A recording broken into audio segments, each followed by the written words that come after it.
compartir entonces los PDF, como hacemos en las clases comunes, les comparto los PDF y vamos trabajando sobre esos PDF, ¿sí? A ver, ahí se conectó alguien, bien. Vamos a compartir esto, ahí está. Bueno, traje varios PDF, ¿sí? Esto, ahí está. Podríamos empezar a ver el tema del ciclo de Krebs y luego vemos aminoácidos y proteínas y ácidos nucleicos. ¿Bien? Bueno, con respecto al ciclo de Krebs, ¿sí? Esta información la pueden buscar en la diapositiva de Patricia, digamos, en el apunte que les deja, o en el libro. Para el libro, recuerden que tiene que ser un libro de química biológica, no de química orgánica, porque en química orgánica no van a encontrar nada de esto, ¿sí? Siempre libros de química biológica. Puede ser el blanco, que es el más sencillo, y si no, tienen un montón más. Cualquier libro de química biológica lo van a encontrar. Es lo básico, no estamos profundizando demasiado. Bien, bueno, yo directamente para hablar sobre esto me traje otro documento, ¿sí? Ciclo de Krebs. Yo sé que está en inglés, pero me gustó porque lo ven bien ahí. Empecemos por el principio, ¿lo ven? Sí. ¿Sí? Ok, me traje este documento porque tiene las estructuras químicas. Entonces, con todas estas estructuras químicas uno puede ir viendo qué es lo que está pasando. Uy, la perra. Espérenme un segundito que le voy a abrir a la perra, si no jode.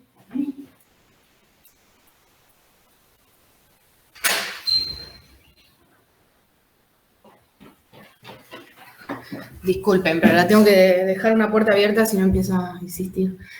Bueno, acá tengo entonces las estructuras del ciclo de Krebs, ¿sí? El ciclo de Krebs es un ciclo metabólico que inicia con, o sea, es cíclico, o sea, inicia es una forma de decirlo, ¿sí?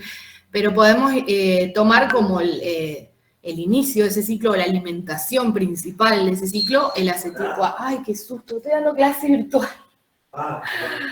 Ay, perdón, cosas que pasan en las casas. Bueno, entonces inicia con el acetil-CoA, ¿sí? Acá tenemos el acetil-CoA. El acetil-CoA, como ya hablamos también en la otra clase, es un compuesto que tiene 2 átomos de carbono, como ven acá. Fíjense que es muy parecido al ácido acético, por eso decimos acetil, ¿sí? El ácido acético tiene 2 átomos de carbono y acá tendría un oxidrilo, ¿sí? En este caso, este acetil-CoA está unido a la coenzima A, que lo ponemos de esta forma porque la coenzima A tiene una estructura muy grande. Entonces, no vamos a dibujar toda la coenzima A, es una estructura muy grande. Ay, perdón, que se conectó alguien. Ahí está.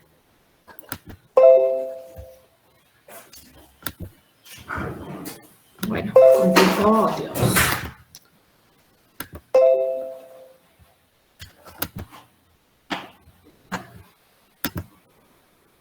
Bien, entonces acá tenemos el acetil-CoA. Hay una primera enzima que es la citrato sintasa, que es esta que está acá, que va a catalizar una reacción de condensación entre el acetil-CoA y esta otra molécula que se llama oxaloacetato, ¿sí? Entonces se van a condensar estos 2 carbonos, es decir, el acetil-CoA, con estos otros 4 carbonos.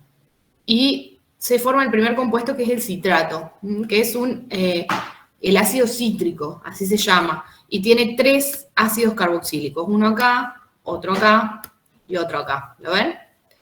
Este es el primer intermediario del ciclo de Krebs, por eso también se llama ciclo del ácido cítrico, o ciclo de los ácidos tricarboxílicos, porque tenemos 3 ácidos carboxílicos en este compuesto y en este que sigue también, ¿sí?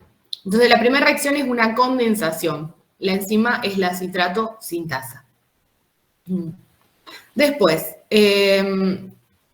siguiente reacción, tenemos una... Bueno, esta muchas veces se ve como una misma reacción. Fíjense que dice deshidratación y luego hidratación, ¿sí? La enzima es la aconitasa, pero la reacción es este tipo de enzimas, digamos, es una... hidrolasa, permite primero deshidratar y luego hidratar, y en consecuencia lo que está generando, fíjense, el compuesto que genera es isocitrato, este que está acá abajo. Lo único que cambia es que este oxidrilo que está acá ¿sí? Ahora está en esta otra posición, cambió de posición. Sí, ese fue el cambio. ¿Lo ven? ¿Se entiende lo que digo? Sí, profe.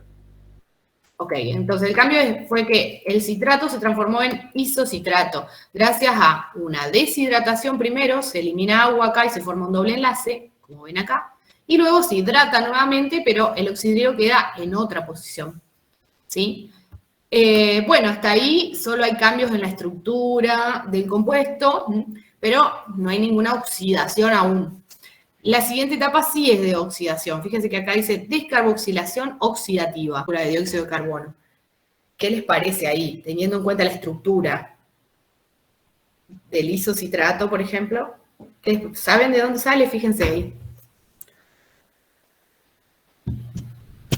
De uno de los grupos carboxilo. Exacto, ¿sí? Fíjense acá.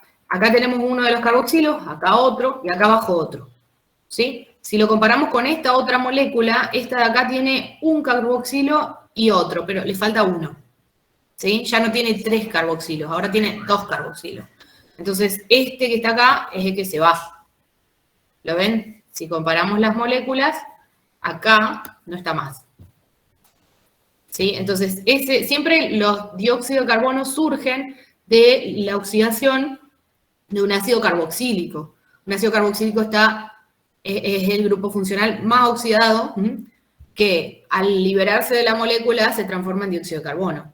¿Sí? Fíjense que acá tenemos el dióxido de carbono que proviene de este ácido carboxílico.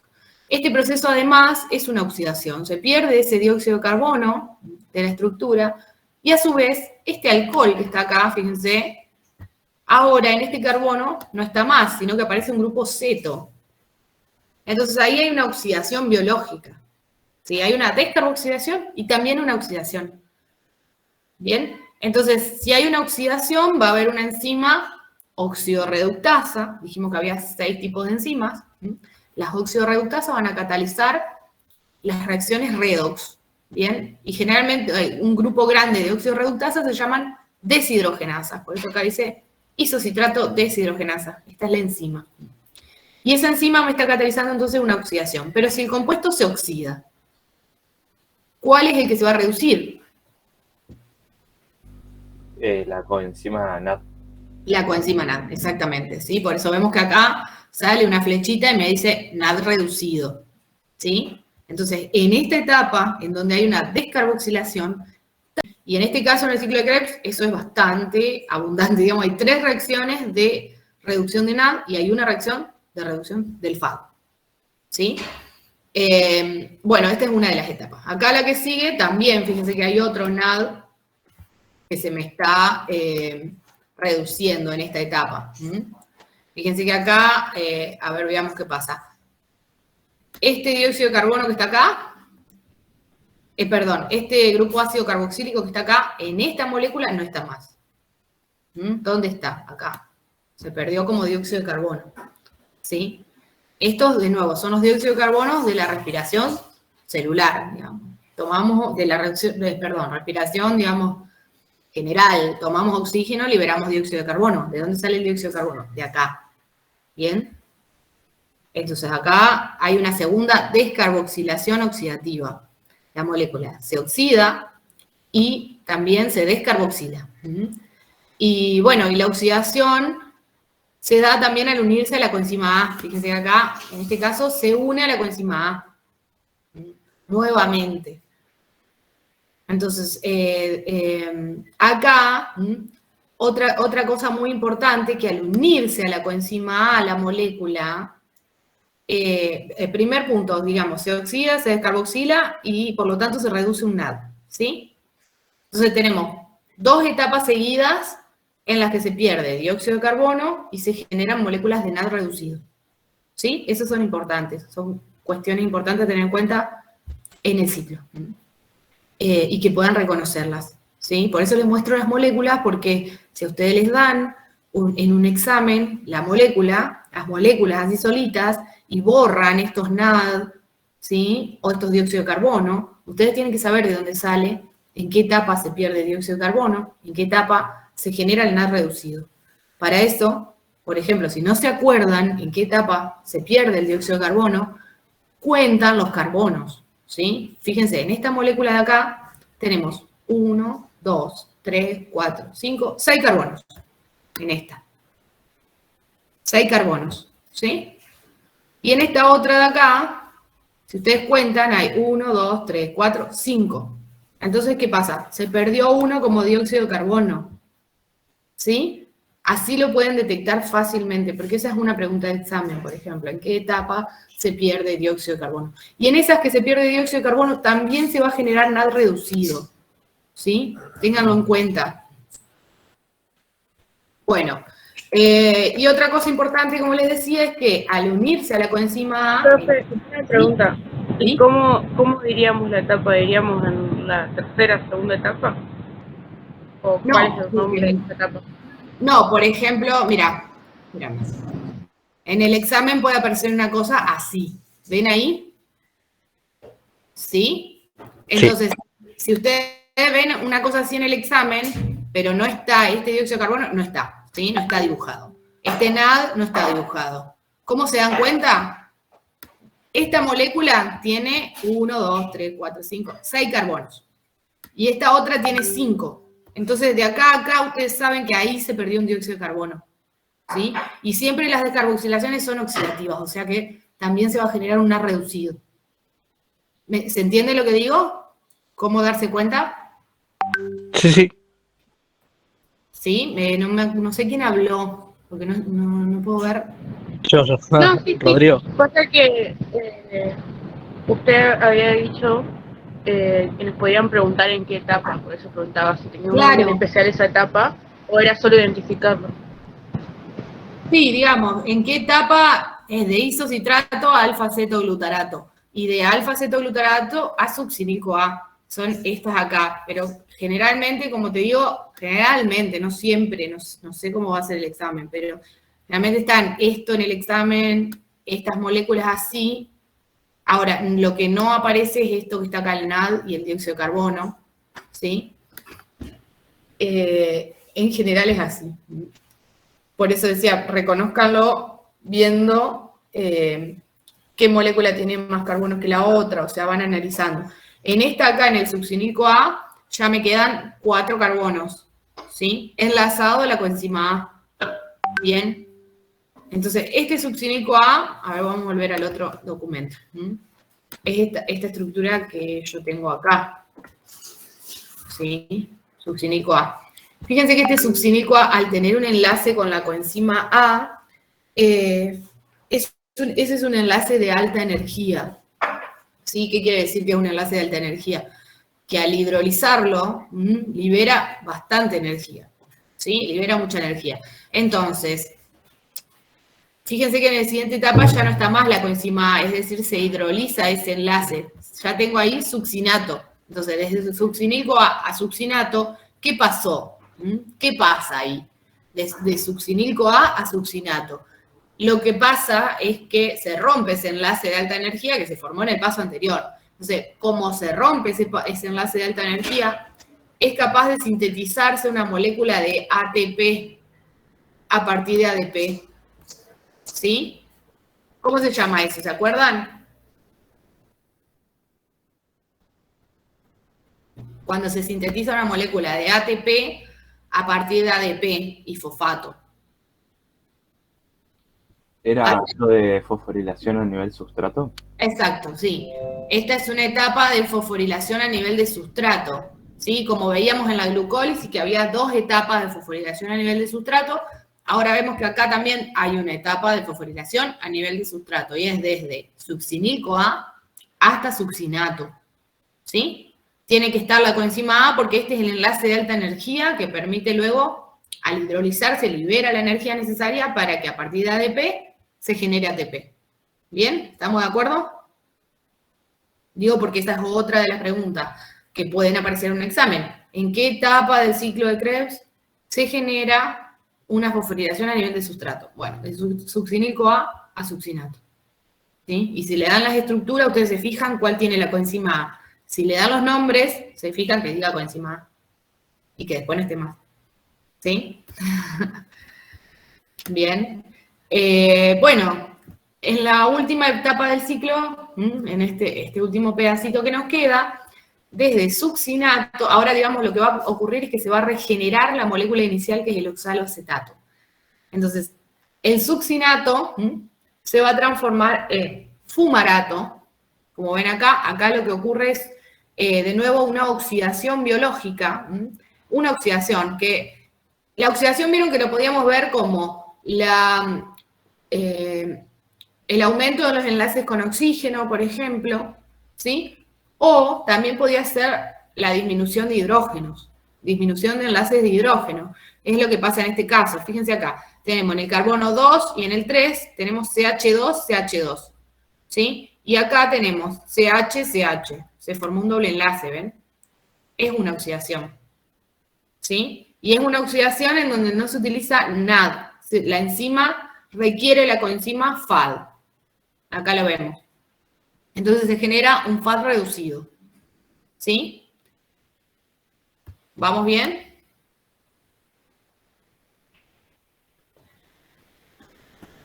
¡Ay, qué viento que hay!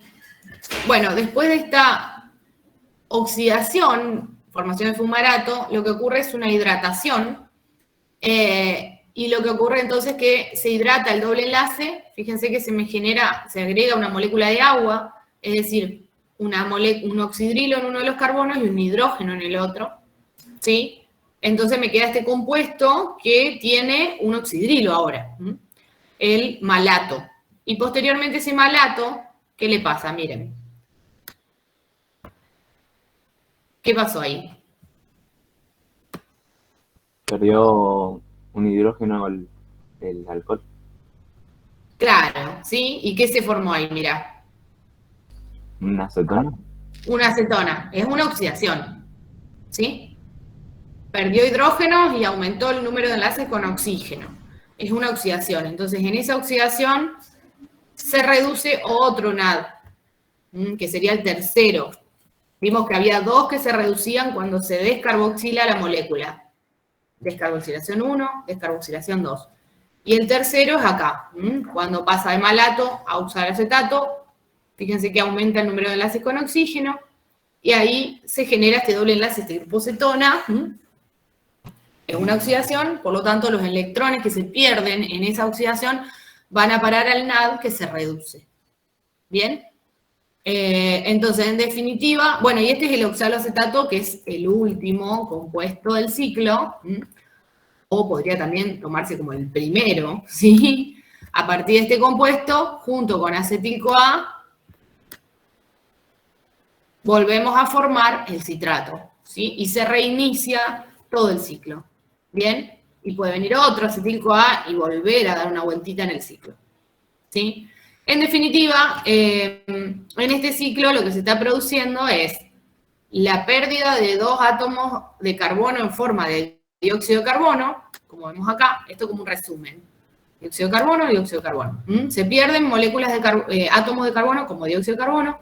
También se generan coenzimas reducidas, NAD, se generan 3, y FAD se genera 1, ¿sí? Y también se genera una molécula de ATP por fosforilación a nivel de sustrato, que es lo que vimos acá en esta etapa de succínico a succinato, ¿sí? Eso como resumen. ¿Quedó claro eso? ¿Alguna duda? Profe, ¿Sí? ¿cómo es la parte del ATP cuando se forma? Sí. O sea, acá ven, en esta etapa, a partir de succinilcoenzima A, que tiene un enlace de alta energía, cuando se une con la coenzima A se forma un enlace de alta energía. Cuando ese enlace se hidroliza, cuando ese enlace se rompe, ¿sí? Se me genera succinato. Y la energía que se libera alcanza para que, a partir de ADP y fosfato, se genere un ATP. Entonces, eso es una fosforilación a nivel de sustrato, que era lo mismo que veíamos en la glucólisis. ¿Sí? En la glucólisis hay dos etapas de fosforilación a nivel de sustrato, en el ciclo de Krebs hay una más, que es esa. ¿Sí? ¿Queda claro? Sí, gracias. Ok, miren acá, acá se ve a partir de succinico A, a succinato, la etapa de fosforilación a nivel de sustrato. Fíjense que acá en vez de ATP dice GTP, porque son equivalentes. En vez de adenina hay un nucleótido de guanina, pero es equivalente, se pueden interconvertir uno en el otro. Así que es lo mismo. En esa etapa hay una fosforilación a nivel de sustrato. ¿Bien? Bueno, y acá está el ciclo también, de nuevo, es el mismo, ¿sí? Lo mismo que les acabo de mostrar, con menor información tal vez, pero se ven todas las estructuras, ¿sí? Se ven los NAD reducidos que se forman. Y eso es todo este ciclo, chicos. ¿Ustedes saben dónde ocurre? ¿En qué parte de la célula ocurre? En la membrana, ¿no? No, este ocurre en la mitocondria, en la matriz de la mitocondria, en el interior de la mitocondria, ¿sí? Entonces, en el interior de la mitocondria estamos oxidando estos acetil-CoA y generando un montón de NAD reducido, un montón de FAD reducido, ¿bien? ¿Y qué pasa con esos NAD y FAD que están reducidos ahora? ¿Van a quedar reducidos por siempre? ¿Qué pasa con ellos? Se van al sistema de transporte de electrones. Exacto, ¿sí? Se van al sistema de transporte de electrones y se vuelven a oxidar. Entonces pueden volver a utilizarse el NAD oxidado de nuevo en el ciclo de Krebs. ¿Sí? Son transportadores de electrones. Los electrones que captan en el ciclo de Krebs los llevan al sistema de transporte de electrones. Entonces en el ciclo de Krebs captan los electrones reduciéndose. Por eso se forma NAD reducido, FAD reducido. Y esos electrones los liberan porque se oxidan en el sistema de transporte de electrones. ¿Sí? ¿Y quién es el que los acepta finalmente a los electrones? El que se reduce al final, aceptando esos electrones. Y al final se forma la molécula de agua, ¿no? Sí, se forma la molécula de agua. ¿A partir de qué molécula? Del oxígeno. ¿Sí? O sea, el oxígeno toma esos electrones, se reduce y forma agua. ¿Bien? Y ese es el oxígeno de la respiración. Por eso, al respirar, utilizamos oxígeno. ¿Para qué? Para que acepte todos estos electrones que vienen de la oxidación del acetil-CoA o de la oxidación en general, digamos, el acetil-CoA también proviene de los glues. ¿Vieron que el acetil-CoA es una encrucijada metabólica? ¿Hablaron eso con Patricia? ¿O no? Yo no me acuerdo. Es una encrucijada metabólica. ¿Qué quiere decir? Que puede provenir de los glúcidos, de los lípidos, de las proteínas. Puede venir de un montón de nutrientes. ¿Sí? Es decir, por ejemplo, de los lípidos, lo vamos a ver la semana que viene, cómo se obtiene el acetil-CoA a partir de los lípidos, ¿sí? De los glúcidos, el acetil-CoA, ¿de dónde viene? Del piruvato. Del piruvato. Eso, no sé si lo sabían. A ver, miren un poquito el pizarrón, vamos a dibujar. Sí, creo que sí. Creo que sí lo hablamos. Pero si te digo, te miento. El piruvato, fíjense que, ¿se acuerdan del piruvato? ¿Se ve algo ahí? Sí, se ve. Ahí justo le da el sol, ahí está. El piruvato. ¿Piruvato de dónde venía? La semana pasada, el coloquio pasado habíamos dicho que de un gliceraldehído había un piruvato. No, de una glucosa. Ah, de una glucosa. Glucosa da 2 piruvatos. ¿Sí? ¿Se acuerdan de eso? Sí. 6 carbono tiene la glucosa, me genera 2 piruvatos. Esto es la glucólisis. En el metabolismo que se llama glucólisis, ¿sí? A partir, justo tengo ahí un brillo, no sé si lo alcanzan a ver, tratando de ubicar la computadora para que no brille. Pasa que mi pizarrón es vidrio. Oh, qué porquería. Bueno, entonces a partir de... Bueno, si no se los digo, ¿no? A partir de la glucosa se generan 2 piruvatos, 2 moléculas de piruvato. Y a partir de esos 2 piruvatos, y generar acetil-CoA.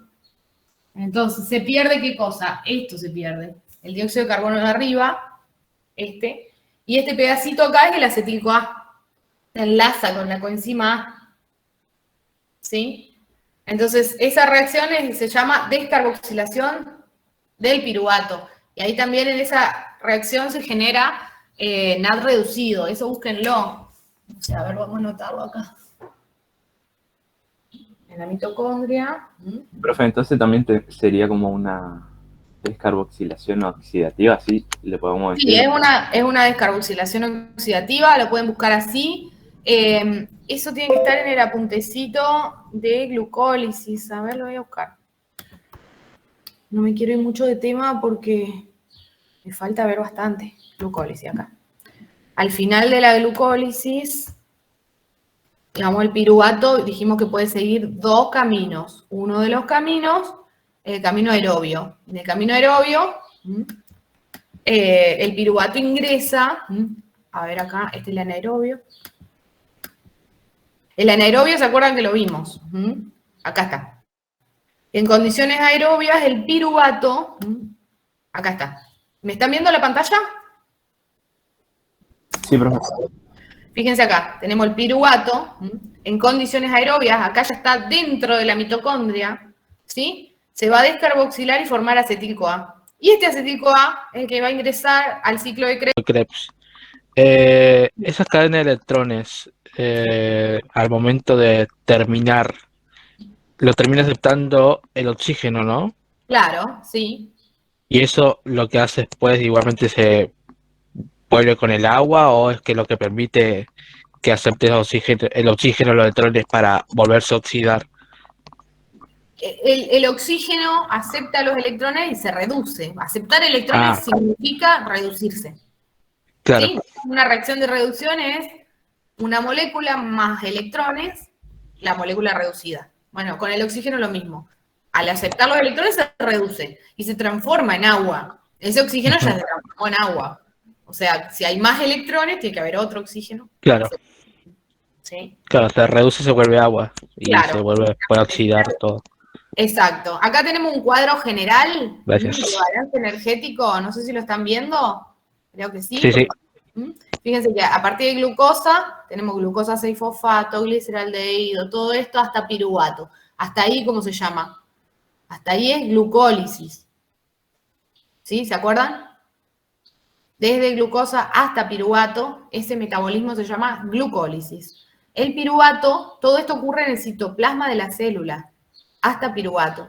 Desde piruvato en adelante, ahí puede haber distintos mecanismos. Puede ser, esperen que acepte a alguien. Este cuadrito no sé cómo sacarlo. Bueno, desde piruvato en adelante, ¿ahí qué puede pasar? Que haya oxígeno o no. Si no hay oxígeno, piruvato fermenta. Si sí hay oxígeno, piruvato se mete en la mitocondria y se oxida completamente. ¿Bien? Entonces el piruvato se mete en la mitocondria, se transforma en acetil-CoA, que es la reacción que les acabo de decir, que es una descarboxilación oxidativa, se pierde un dióxido de carbono acá está, ¿lo ven? Y se transforma en acetil-CoA. Y una vez que se transforma en acetil-CoA, ingresa al ciclo de Krebs, da una vuelta en el ciclo de Krebs y se pierden 2 dióxidos de carbono más. ¿Sí? Por lo tanto, fíjense que el balance, teníamos una glucosa, eran 2 piruvatos. Una glucosa de 6 carbonos me generaba 2 piruvatos de 3 carbonos. Cada piruvato de 3 carbonos me genera 3 dióxidos de carbono. O sea, se genera, toda la glucosa se transforma en dióxido de carbono. ¿Sí? Y como consecuencia de eso, estamos generando NAD reducido, estas flechitas acá son el NAD reducido que va al sistema de transporte de electrones. Acá tengo otro NAD reducido y acá tengo un FAD reducido. Todo esto va al sistema de transporte de electrones y me genera, este cosito también, odio las clases virtuales.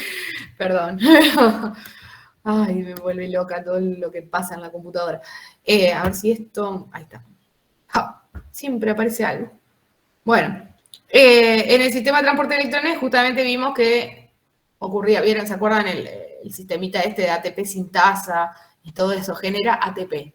Entonces, como balance, podemos analizar, fíjense esto que me parece importante, como balance de oxidación de la glucosa. Vieron que la clase pasada yo les dije que la glucosa, si hay oxígeno, genera 38 ATP. Ahora, si no hay oxígeno, solamente ocurre la glucólisis. Entonces la glucólisis genera 2 ATP.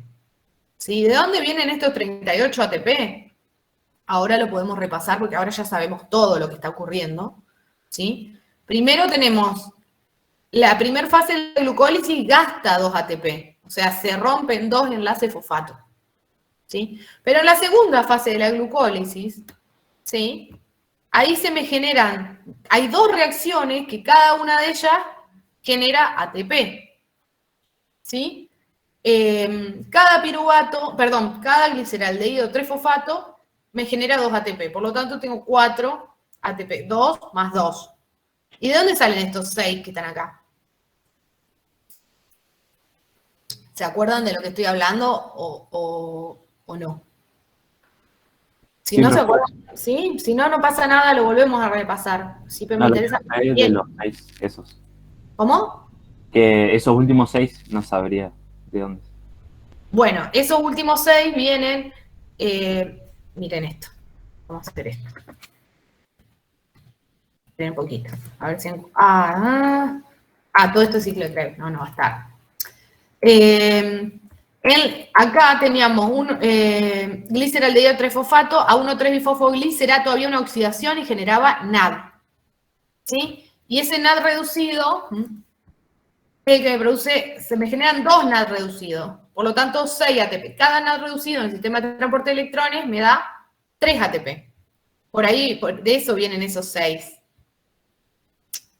Vamos a hacer una cosa, se los voy a buscar. Miren, acá está. Esta es la glucólisis. ¿Sí? De glucosa, venimos acá, gliceraldehído 3-fosfato, y acá generábamos NAD reducido. Cuando fermenta, ese NAD reducido no me genera nada de ATP. ¿Por qué? Porque tiene que volver a oxidarse generando lactato. ¿Sí? Tiene que volver a oxidarse para volver a utilizarse acá por esta enzima y que este sistema pueda seguir de manera continua. ¿Sí? Entonces, de esa forma el NAD, cuando no hay oxígeno, no me genera ninguna ganancia de energía. Ahora, cuando sí hay oxígeno, este NAD que está acá puede ingresar a la mitocondria, ir al sistema de transporte de electrones y cada uno de estos NAD me genera 3 ATP. ¿Se entiende lo que estoy diciendo ahora? Ahora sí. Ahora sí. Entonces, estos NAD, dijimos que acá voy a tener 2 gliceraldehído 3-fosfato por cada glucosa. ¿Se acuerdan? Pues se rompía la molécula en 2. Entonces, cada uno de estos me genera un NAD. Por lo tanto, voy a tener 2 NAD por cada glucosa. ¿Sí? ¿Dónde estaba yo? Acá. 2 NAD por cada glucosa. Entonces, estos 6 ATP vienen de esos 2 NAD por cada glucosa. ¿Sí? Y estos 4 ATP vienen de la segunda fase de la glucólisis, que genera 4 ATP por fosforilación a nivel del sustrato. ¿Bien? Después, ¿qué dice acá? O sea, fíjense que está todo detallado. Primero, la primera fase de la glucólisis. Acá, la segunda fase de la glucólisis. ¿Sí? Y acá ya tengo la descarboxilación oxidativa del piruvato. Eso es cuando ingresa a la mitocondria el piruvato. ¿Sí? Y se transforma en ¿qué? En acetil-CoA. En ese momento, cada piruvato genera un acetil-CoA. Por glucosa tengo 2 piruvatos, o sea que voy a tener 2 acetil-CoA. ¿Me siguen? Vayan anotando estas cosas que son importantes, para ver de dónde sale el balance energético de una glucosa. ¿Bien? Entonces, cada piruvato que se transforma en acetil-CoA, en ese proceso, en esa descarboxilación, genera un NAD reducido. Y cada NAD reducido me da 3 ATP. Entonces, por eso tengo acá 6 ATP. ¿Se entiende ahora? Lo vuelvo a repetir. Yo sí entendí. ¿El resto? Estamos hablando... Sí, ¿puede repetir? Sí. Desde piruvato a acetil-CoA, ¿sí? Estamos hablando de que desde piruvato a acetil-CoA, ¿qué tenemos? Esta reacción química. Piruvato, acetil-CoA. En esta reacción química se me genera, ¿qué? Un NAD reducido. Esto ocurre ya en la mitocondria, cuando hay oxígeno. Por eso dice condiciones aerobias. ¿Sí? Entonces, este NAD, por cada piruvato un NAD. Tengo en esa etapa, que es la descarboxilación del piruvato. Por eso acá dice descarboxilación del piruvato, que por cada glucosa yo voy a tener 2 piruvatos. Por esto se generan 2 NAD. Como son 2 NAD, a ver si se puede escribir acá. ¿Cómo hago para escribir en esto? Ah, no, no se puede.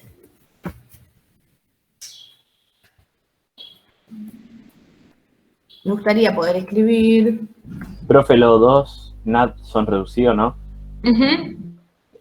2 NAD reducidos. Acá están. NAD reducido. ¿Sí? Acá dice, el NAD reducido cede sus electrones a la cadena respiratoria, o sea, el sistema de transporte de electrones, donde finalmente se unen al oxígeno para formar agua.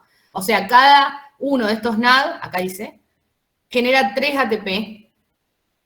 Por eso, como tengo 2 piruvatos, voy a tener 6 ATP. ¿Bien? Por eso dice acá 6. ¿Estamos de acuerdo? Sí, sí. Bien. Después, a la vez, como tengo 2 piruvatos por cada glucosa, voy a tener 2 acetil-CoA. Cada acetil-CoA ingresa al ciclo de Krebs. ¿Estamos de acuerdo con eso también? Sí, profe. Profe, Sí, profe. Bien. Entonces, sí. ¿cada acetil-CoA entra a un ciclo diferente o es el mismo? El mismo ciclo de Krebs, pero entra un compuesto, un acetil-CoA. A ver, de nuevo, vamos a acá. Yo tengo un acetil-CoA. Este acetil-CoA, que da una vueltita, se va a transformar en dióxido de carbono. ¿Sí? Entonces, cuando da la vueltita y se transforma en dióxido de carbono, me va a generar 3 moléculas de NAD, una molécula de FAD y una molécula de ATP. En total, ¿sí? Estos 3 NAD en el sistema de transporte de electrones, ¿cuánto ATP me generan? 9. 9, exactamente. El FAD genera un poquito menos. Por cada FAD generamos 2 ATP. ¿Sí? Entonces voy a tener 9 más 2, son 11, más 1 ATP por fosforilación a nivel de sustrato. ¿Estamos de acuerdo? Sí. Sí. 12 ATP por cada acetil-CoA. ¿Sí? Por eso, acá dice, producción en el ciclo de Krebs. Y me dice 24. Porque tengo 2 acetil-CoA. ¿Sí? Por eso tengo 24 ATP. Por cada glucosa. Porque tiene que dar 2 vueltas en el ciclo de Krebs para oxidarse completamente. Y ahí me va a generar todos esos NAD, FAD y ATP, ¿sí? Y en total, si yo sumo todo esto, me da los 38, que yo les decía, ¿sí? Les decía que una molécula de glucosa de 6 carbonos, como toda molécula de glucosa, ¿no? Me da 38 ATP cuando hay oxígeno, ¿sí? Cuando hay oxígeno, cuando puede ingresar el piruvato a la mitocondria. Si no hay oxígeno, el piruvato no ingresa a la mitocondria, se transforma en lactato, fermenta y solamente genera los 2 ATP de la glucólisis. ¿Sí? En la glucólisis dijimos que primero se consumen 2 ATP y después se generan 4. Entonces, en total son 2. ¿Sí? Si no hay oxígeno. Ahora, si hay oxígeno, el piruvato ingresa a la mitocondria, se descarboxila, entonces ahí en la glucólisis voy a tener 10 ATP menos 2, 8. Y después, perdón, hasta ahí en la glucólisis. Después se descarboxila, voy a tener 6 más. Y después entra el ciclo de Krebs, voy a tener 24 más. ¿Sí? En total 38. ¿Estamos de acuerdo? Sí, profe. ¿Se entendió bien? ¿Alguna duda? ¿Alguien que no haya entendido? Lo hacemos de nuevo. Bueno, si no hay dudas, continúo. ¿Sí? Entonces, bueno, ese sería el balance para una molécula de glucosa, ¿sí? Entonces, ¿qué localización intracelular tiene el ciclo de Krebs? Vamos a responder estas preguntitas. mitocondria. Matriz de la mitocondria, o sea, el interior de la mitocondria. Ahí se encuentran todas las enzimas del ciclo de Krebs. Sí, no es que sea un ciclo de que una enzima le da la mano a la otra, digamos, sino que están todas en la matriz de la mitocondria. Una cataliza una reacción, anda por ahí el producto y ese es el sustrato de la siguiente enzima y así. Están todas sueltas en la matriz de la mitocondria.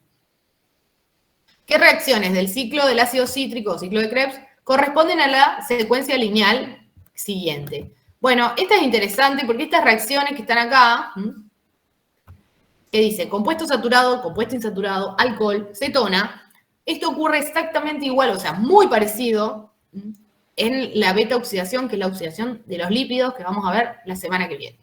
¿Sí? Y vamos a buscarlo, a ver, vamos a buscar el ciclo de Krebs y vemos qué reacción ocurre de esta forma. Primero se forma un compuesto saturado, después uno insaturado, después un alcohol y después una cetona. No, Profe, una pregunta. ¿Sí? ¿Considera que es importante aprendernos los nombres de cada cosa que se forma en el ciclo de Krebs? No lo considero muy importante. Sí, citrato y oxalocetato. Lo demás, te diría que no es tan no es importante. Generalmente les dan las reacciones químicas y tienen que ver qué es lo que ocurre. Lo mismo que las enzimas. Pueden tener idea de algunas enzimas, citrato sintasa, pero tampoco aprenderse todas las enzimas. O saber que si vos tenés una oxidorreducción, por ejemplo acá, ahí actúa una deshidrogenasa o una oxidorreductasa. Pero no saberse todas las enzimas tampoco. ¿Sí? Sí considero que tienen que saber lo que ocurre con la molécula. Si hay una oxidación, una reducción, qué sé yo, una fosforilación a nivel de sustrato, como acá, eso sí. ¿Dónde se produce el NAD y el FAD? Sí. Ese tipo de cosas. ¿Dónde se descarboxila? También. ¿Dónde se pierde dióxido de carbono? Sí. Pero saberse todos los nombres, yo creería que no. Yo no. Nunca he visto que tome todos los nombres en el examen, Patricia. Bueno, entonces, estábamos en la anterior, ¿sí? A ver si puedo achicar un poco esto. Un poquito. Ahí. Bueno, ¿qué les parece? Tenemos acá todo el ciclo, ¿sí? Dice que en alguna parte de este ciclo tenemos una serie de reacciones que es compuesto saturado, compuesto insaturado, alcohol y cetona. ¿A dónde lo ven? Del 5 al 8.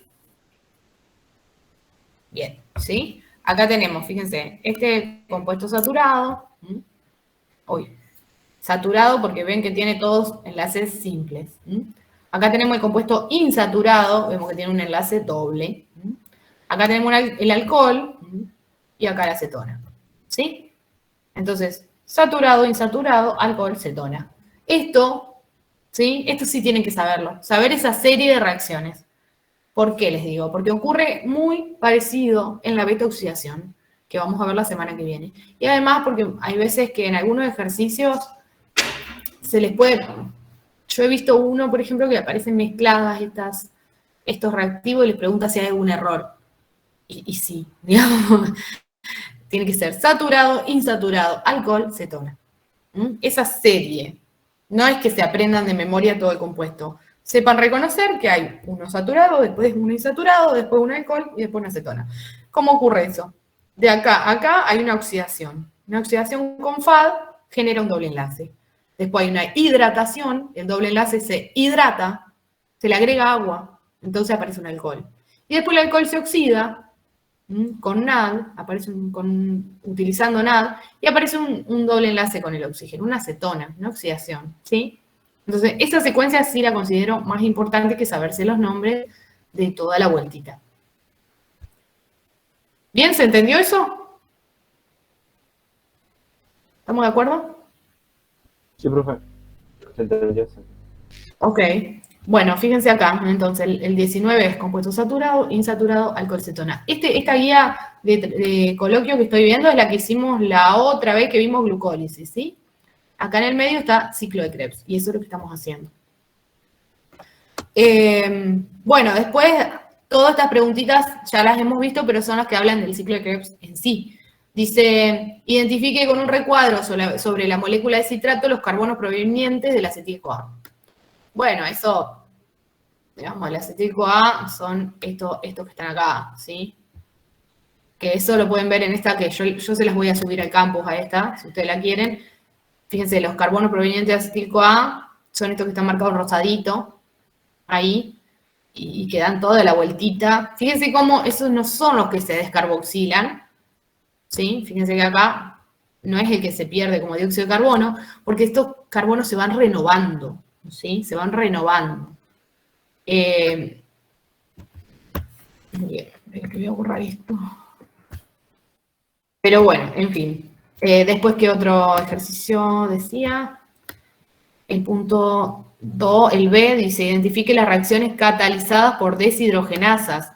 ¿Sí? Deshidrogenasas son enzimas que catalizan reacciones redox. Entonces, ¿cuáles van a ser? Las que utilicen coenzimas redox, como NAD o FAD. ¿Sí? Esta reacción está catalizada por una deshidrogenasa. ¿Cómo lo sé? Porque está utilizando una coenzima redox, una coenzima NAD. Esta también, esta que usa FAD también, ¿sí? Son 4. Y la otra está acá. Esta reacción desde malato a usar acetato está catalizada por una enzima oxidorreductasa o deshidrogenasa. Después, las coenzimas reducidas por las deshidrogenasas identificadas en B. ¿Cómo se reoxidan? ¿Cómo respondemos a esto? ¿Cómo se reoxidan? Lo que hemos dicho del sistema de transporte de electrones. Exacto, ¿sí? Se reoxida en el sistema de transporte de electrones, punto, ¿sí? La coenzima NAD en el complejo 1, la coenzima FAD en el complejo 2, ¿sí? Del sistema de transporte de electrones. Bien, con eso ya respondemos. Indique cuántos ATP se forman como consecuencia de la actividad de las deshidrogenasas. ¿Cuántos ATP se forman en el ciclo de Krebs como consecuencia de los NAD y los FAD? 12 habíamos dicho, ¿no? Pero de los NAD y los FAD, de las 9 9. 9 del NAD, porque son 3 NAD. y 10. No, 11. 11, perfecto. 11 ATP como consecuencia de los NAD y los FAD, perfecto. ¿Sí? Y después, por último, y hay un ATP que se produce de otra forma. ¿De qué forma? ¿La fosforilación o algo así? Fosforilación a nivel de sustrato. El siguiente punto, el E. Fíjense que dice, ¿se produce fosforilación a nivel de sustrato en el ciclo de Krebs? Y sí, se produce una sola reacción. Entonces, de los 12 ATP, 11 se deben a las deshidrogenasas, es decir, al NAD y el FAD y el sistema de transporte de electrones. Y un solo ATP se debe a la fosforilación a nivel de sustrato, que está en este paso, desde succinil-CoA a succinato. La coenzima A, esta es la que tiene el enlace con alta energía, que al hidrolizarse genera el ATP o GTP, ¿sí? Que es lo mismo. ¿Bien? ¿Estamos de acuerdo? Bueno, y eso es todo lo que tenemos de ejercicios del ciclo de Krebs, ¿sí? Pero recuerden lo que les digo, apréndanse como mínimo esto. Esta secuencia de reacciones, las reacciones donde hay NAD, FAD. Bueno, ¿por qué se llama ciclo de los ácidos tricarboxílicos? Porque tenemos ácidos tricarboxílicos como el citrato, el isocitrato, son tricarboxílicos. Recuerden siempre que hay 2 descarboxilaciones, 1, 2, ¿sí? Es decir, que se pierde dióxido de carbono. Si no se acuerdan dónde, cuentan los carbonos de una molécula a la otra, y ahí se tienen que dar cuenta. Bueno, eso con respecto al ciclo de Krebs, ¿sí? Ahora me falta un poco... Sí. Una pregunta, entonces, ¿cuántos ATP se forman por cada NAD y FAD? Cada NAD genera 3 ATP en el sistema de transporte de electrones. Entonces, en este ciclo tengo 3 NAD, uno acá y otro acá. Por lo tanto, se forman 9 ATP. Y cada FAD en el sistema de transporte de electrones genera 2 ATP. ¿Sí? Gracias. No, de nada. Entonces tengo 9 por los NAD, 2 más por el FAD son 11 y uno más a nivel de sustrato 12. ¿Bien? Y eso completaría nuestro balance energético, de 24 ATP por 2 vueltas del ciclo de Krebs, porque por cada glucosa tengo 2 acetil-CoA, ¿sí? Por cada glucosa tengo 2 piruvatos, por cada glucosa tengo 2 acetil-CoA. Esto también, repásenlo, estudienlo, cualquier cosa me lo preguntan la semana que viene. La semana que viene vamos a ver esta otra parte de abajo, cómo es el balance energético cuando tenemos lípidos, ¿sí? En lugar de glúcidos, lípidos. Vamos a ver un poco más de otro tema porque nos falta bastante. Y me queda media hora. ¿Qué vemos? ¿Aminoácidos, proteínas o ácidos nucleicos? Bueno, vamos a empezar por aminoácidos y proteínas rápidamente, ¿sí? Un breve repaso.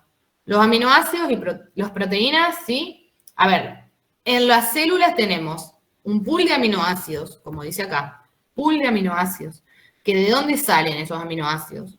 Tienen distintos orígenes, por ejemplo, la absorción en el intestino, esto es lo que comemos, ¿sí? Se absorben aminoácidos, ya dijimos que no absorbemos proteínas, se absorben aminoácidos.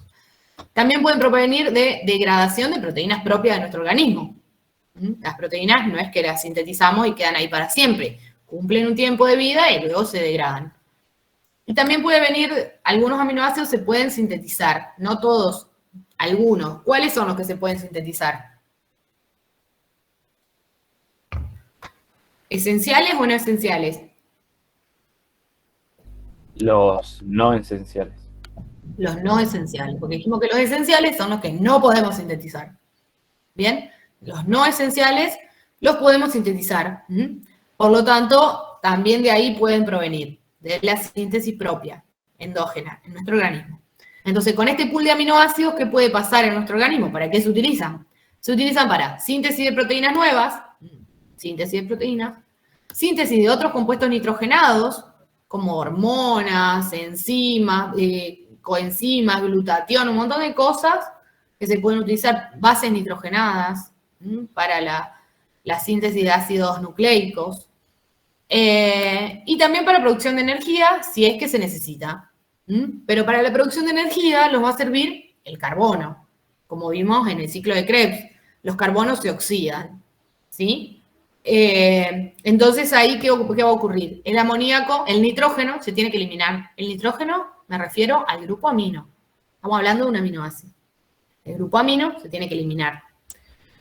El amoníaco solito en el torrente sanguíneo es tóxico. Entonces, para eliminarse tiene que haber alguna vía metabólica. Y hay dos. El ciclo de la urea, ¿sí? A ver, acá está todo escrito igual, así que no me voy a detener demasiado. Está el ciclo, el catabolismo de los aminoácidos puede surgir a partir de dos vías principales, hay más, ¿sí? El ciclo de la urea, ¿dónde está? Y la otra es la formación de glutamina, acá. Vías metabólicas del amoníaco. Formación de glutamina, síntesis de urea, ¿sí? De esas dos formas, el amoníaco se puede eliminar del organismo, porque es tóxico y porque genera mucho daño si está en grandes cantidades en la sangre. Genera una intoxicación que puede generar una muerte. Bien, entonces hay todo un proceso a partir de la degradación de los aminoácidos, mediante el cual tenemos el amoníaco por un lado, que se va a tener que transformar en urea o en glutamina, en algún compuesto que no sea tóxico, y de esa forma eliminarse del organismo. Y por otro lado, la cadena carbonada de esos aminoácidos, ¿sí? La cadena carbonada que se va a utilizar para otras cosas, por ejemplo, para formar nueva glucosa, en el caso de que estemos en un proceso, digamos, de inanición, digamos, de falta de alimentación. Cuando no hay alimentación, se requiere, hay células que requieren sí o sí glucosa, por ejemplo, las células del cerebro, las células nerviosas. Entonces, si no comemos, se va a empezar a utilizar el glucógeno que tenemos almacenado. Y cuando ese se acabe, se van a empezar a utilizar otros nutrientes, por ejemplo, aminoácidos. ¿Para qué? Para generar nuevamente glucosa, en un proceso que se llama gluconeogénesis. Se genera nuevamente glucosa, a partir de aminoácidos o a partir de otros compuestos. Finalmente, esos aminoácidos también, la cadena carbonada de esos aminoácidos, entonces o puede formar glucosa o puede formar otros compuestos y oxidarse, ¿sí? tiene otros usos, digamos. El amoníaco sí tiene que eliminarse porque es tóxico, entonces está la síntesis de urea o la glutamina. Y la cadena carbonada se utiliza para energía o para formar glucosa, que luego va a las células que lo requieran y también se oxida generando energía. Entonces, para iniciar el catabolismo de los aminoácidos hay una serie de reacciones que son de transferencia, se llaman transaminaciones. A ver si hay un grafiquito más lindo acá. Los aminoácidos se transaminan con algún alfa-cetoácido como piruvato o oxaloacetato, hasta que finalmente se generan otros. Las transaminaciones son así, como pasaje del grupo amina. Pasaje, ¿sí? Finalmente hay un pasaje del grupo amina, digamos, todo converge en la formación de alfa-cetoglutarato, que es el que puede transaminarse formando el aminoácido glutamato. Es el más importante, ¿por qué? Porque el aminoácido glutamato es el único que puede desaminarse. Es decir, a partir del aminoácido glutamato, se le puede quitar el grupo amina. Y es el que ingresa después en la síntesis de urea. Fíjense acá, este glutamato, ¿sí? El ácido glutámico, el aminoácido ácido glutámico o glutamato, es lo mismo. ¿Sí? Se le va a eliminar, ¿qué cosa? El grupo amino. Se elimina el grupo amino. Y ese grupo amino se va en forma de ¿qué? De amoníaco o de amonio. ¿Bien? Y me queda una cadena carbonada. En este caso es alfa-cetoglutarato. Bien, este es un intermediario, el alfa-cetoglutarato. Un intermediario del ciclo de Krebs. Acá está. Alfa-cetoglutarato. Muchas de estas moléculas intervienen en el ciclo de Krebs. Ay, me equivoqué. ¿Cuál era? Acá.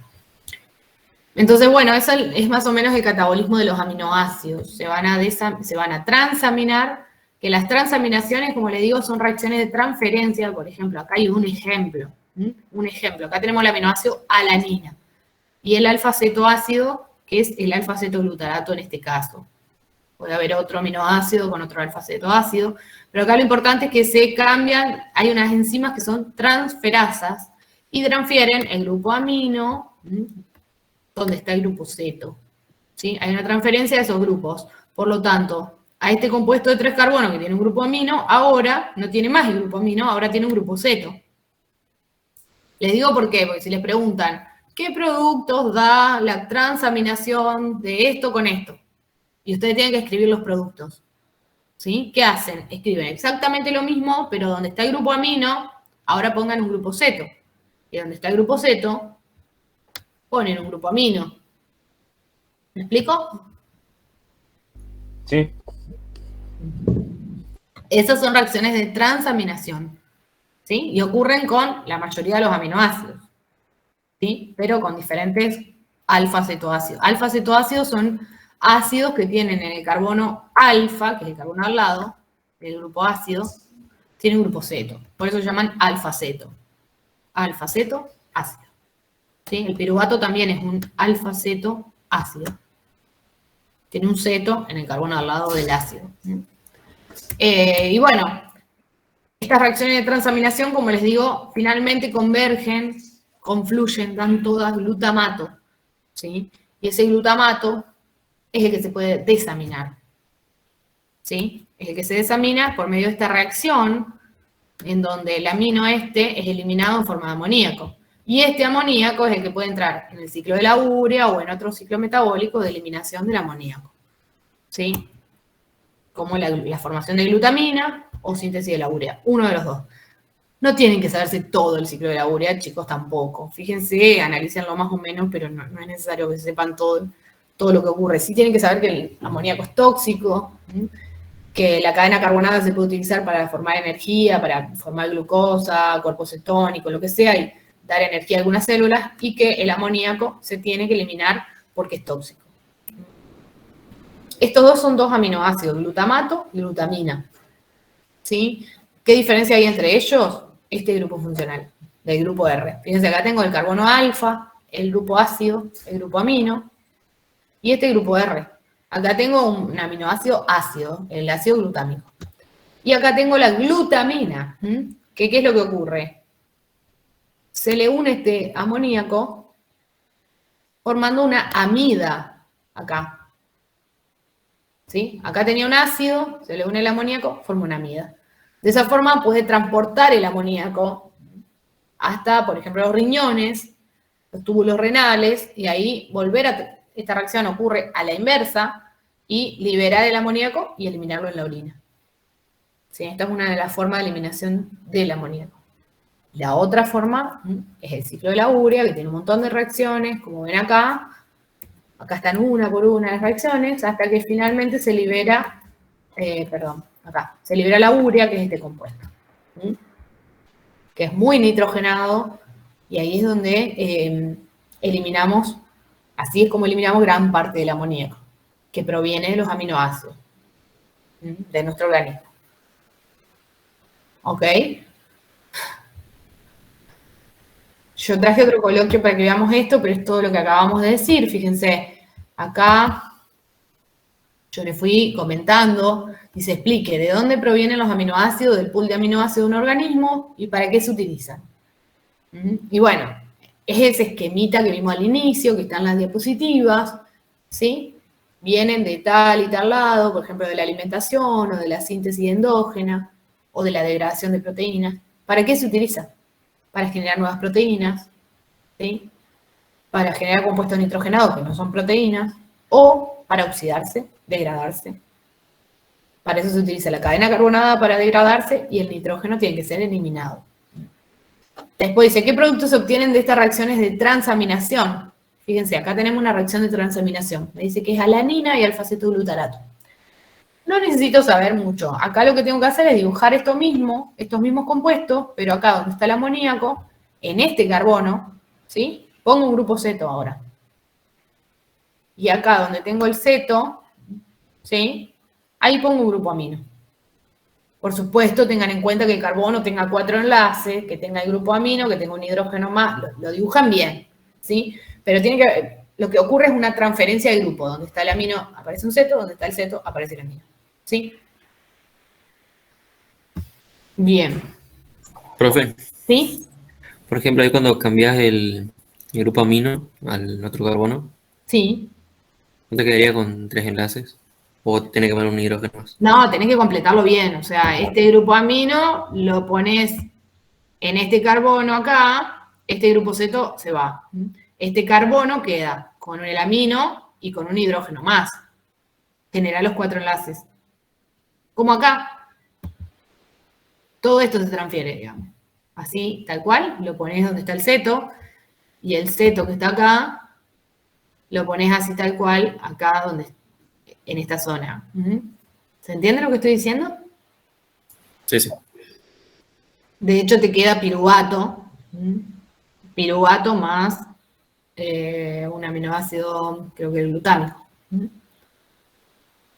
Entonces, búsquenlo, traten de hacerlo. Esta reacción aparece en todos lados. En la diapositiva está, ¿sí? Pero es básicamente eso, cambiar de posición los grupos, y eso es una transaminación. ¿Sí? Después dice, ¿qué es la desaminación oxidativa? La desaminación es cuando se elimina el grupo nitrogenado, el grupo amino, ¿sí? Que es lo que vimos a partir del glutamato. Eso no ocurre en cualquier aminoácido, solo va a ocurrir esta. Esta es la desaminación oxidativa. ¿Dónde está? Acá, esta, desaminación, bueno, dice deaminación. Desaminación, ¿sí? Esta está en la diapositiva, página 13. Fíjense que acá se elimina a partir del glutamato, se elimina el amoníaco, ¿sí? Solo a partir de ese aminoácido, no de cualquier otro. Bien, después dice, describa brevemente cómo se elimina el amoníaco del organismo. Entonces ahí tienen que hablar del ciclo de la urea y de la formación de glutamina, ¿sí? Es decir, se forma un compuesto muy nitrogenado que es la urea, y esa urea no es tóxica, se elimina por riñones en la orina. La glutamina también tiene un mecanismo, es más sencillo, a partir del glutamato se forma glutamina, y luego se revierte esa reacción también en riñones. ¿Sí? Y ya. Bueno, después hacen elija la opción correcta también. Eso es básicamente hablar de qué aminoácidos son glucogénicos, cuáles cetogénicos, pero voy a avanzar un poco más porque me quedan 15 minutos y quiero ver ácidos nucleicos. Si no, bueno, básicamente los aminoácidos glucogénicos son los que, digamos, pueden generar piruvato o intermediarios del ciclo de Krebs. Los cetogénicos pueden generar pueden generar, digamos, compuestos que generan acetil-CoA, básicamente, son precursores de lípidos, de los cetogénicos. No sé qué dice acá, a ver, elija la opción correcta. Son los aminoácidos que solo se obtienen a partir de la alimentación. Bueno, eso es fácil. Solo se obtienen a partir de la alimentación. ¿Cuáles son? Los esenciales. Los esenciales. Después se denomina así a los aminoácidos que producen energía al formar acetil-CoA y acetoacetato. Bueno, eso es lo que le decía. Los que forman acetil-CoA son los cetogénicos. ¿Sí? Aminoácidos cetogénicos se les llama así porque cuando se degradan, producen acetil-CoA. Por lo tanto, se van a degradar en el ciclo de Krebs o pueden formar lípidos. Esos son los cetogénicos. Y después tenemos aminoácidos que podemos sintetizar a través de las rutas metabólicas. ¿Cuáles son esos? Los podemos sintetizar. Los no esenciales. Los no esenciales, ¿sí? Los no esenciales, tenemos alguna enzima capaz de sintetizarlos, los podemos generar, son no esenciales. Y después dice, el catabolismo del grupo amino de los aminoácidos se elimina en forma de energía, cuerpo cetónico, urea, ácido úrico. Y ahí la respuesta es urea. El grupo amino se elimina en forma de urea. ¿Sí? Bueno, vamos a ver un poquito entonces de ácidos nucleicos. Porque me dijo Patricia que ya les terminó de dar ácidos nucleicos y puede que digamos, tengan que hacer algún ejercicio de ácidos nucleicos y no sé si lo han visto, entonces me preocupé y dije, bueno, les traigo el coloquio. Lo podemos ir repasando, tal vez con ella ya lo vieron, pero bueno, si quieren lo vemos un poco y hablamos un poco de esto. A ver, para empezar, ¿qué es un nucleótido? ¿O cómo están formados los ácidos nucleicos? Vamos a buscar, yo abrí una teoría de esto para mostrarles acá. Yo vi que ella le subió esto, ¿sí? Primero, los ácidos nucleicos se encuentran en el núcleo de la célula. Estamos hablando de células eucariotas. En la célula procariota los tenemos en el citoplasma porque no hay núcleo, las bacterias, ¿sí? Pero en la célula eucariota, que tiene núcleo, está en el núcleo, el ADN. Entonces, a ver, ¿cómo están formados los ácidos nucleicos? Están formados por nucleótidos. ¿Se acuerdan de eso o lo vieron? ¿Nucleótidos? Sí, me acuerdo. Entonces, ¿cómo está formado un nucleótido? Tiene una base nitrogenada. La base nitrogenada, ¿sí? ¿Qué más? Tiene tres componentes clave. Una base nitrogenada,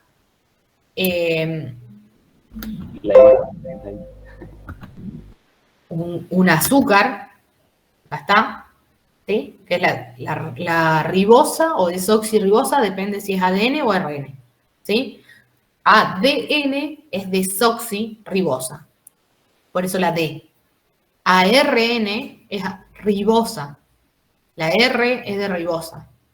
Bien, acá esta es la ribosa, esta que vemos acá. Tiene 5 carbonos, carbono 1, carbono 2, 3, 4 y el 5 está acá arriba. ¿Sí? Bien, en el carbono 1 tiene enlazada la base nitrogenada. En el carbono 5 tiene enlazado un grupo fosfato. ¿Sí? La desoxirribosa tiene, que está en el ADN, tiene como distinto que este oxidrilo no lo tiene. El de carbono 2 no lo tiene. Por eso se llama desoxi. A ver si la vemos acá. Me parece que por acá está. ¿Y qué hay ahí en su lugar? Bueno, acá vemos, miren. Un hidrógeno. ¿Lo ves? Sí. Entonces, por ejemplo, si a ustedes le dan una estructura como esta y les preguntan, ¿es ADN o es ARN? Ahí ya tienen que responder. ¿Cómo responden? ¿Se fijan en la ribosa o desoxirribosa? En este caso, ¿qué es? En ese desoxi. Desoxi, por lo tanto es ADN, ¿sí? No es ARN, es ADN, ¿sí? Si fuera ARN, acá tendría que tener OH, y no lo tiene, ¿sí? Bueno, esa es una de las diferencias que tienen ADN y ARN. Después, tienen un extremo que se llama 5', que si nos fijamos en la ribosa, fíjense acá, o desoxirribosa, en el azúcar, acá tenemos el azúcar, el carbono 5 está unido a un fosfato, ¿bien? Entonces, este carbono 5 unido a un fosfato se lo conoce como extremo 5'. Cada nucleótido se enlaza con otro nucleótido mediante el fosfato. Fíjense, un nucleótido dijimos que era un fosfato, un azúcar y una base nitrogenada. Este fosfato que está